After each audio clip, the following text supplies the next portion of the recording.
Hey guys, so I want to talk to you really quick about Bitcoin price. So right now we're looking at the hourly chart. We're actually just got above an extremely strong resistance level at 42,500, and Bitcoin's trying to stay above it right now. It's kind of trying to build support off of it right now, but it's also right beside this downtrending level of resistance. So if I zoom out a little bit, you can see it act as resistance here, here, here, and up here as well.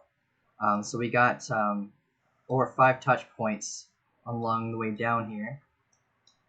And right now it's actually chipping away at the resistance, trying to break back above it right here. The downside is if it gets rejected while trying to break above this resistance again, we're likely to drop all the way back down to about 39,000. Hopefully finding support along the way. The upside is, though, we're actually creating like a bullish formation. So if we end up breaking, right now you can see I got this little trend line here with an uptrending level of support. We broke just down below it again, but it's not a very important level of support. It's only been active for about two and a half days roughly. The good news is, yeah, we break above this. Let's see this pennant here. Make this bigger for you guys.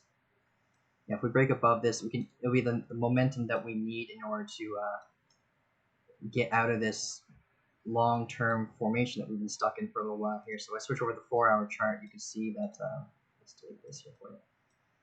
We've been stuck in this consolidation phase for about 81 days. This is like the second longest consolidation phase that Bitcoin's ever had.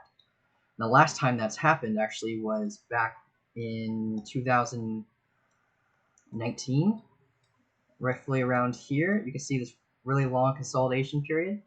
I believe it was about 91 days. I remember trading off of it. Let's see. Yeah, 91 days before it started breaking to the upside, and we started using this giant macro formation as support. And then we broke up, and this is how we got to the prices that we're at today.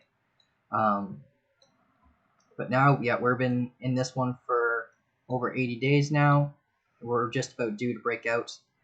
And the way things are looking, it's actually looking more bullish than bearish. So a break to the upside is more likely. It's about 65% chance to the upside, whereas to the downside is about 35%. So that doesn't mean enter long. Obviously, you want to wait until we have a breakout of this macro formation, use it as support, and then enter a position. Most likely we'll end up seeing a break to the upside, and it uses this green line as resistance, come down, use this as support, and then give enough momentum to break past it on our way to our target, which would be around 56,000. But we have a lot of resistance along the way that we have to look out for, and I'll keep you guys updated on those resistance levels as we hit them and see what ends up happening. But yeah, guys, if you have any questions about this, just let me know. I'm pretty pumped. Have a good day.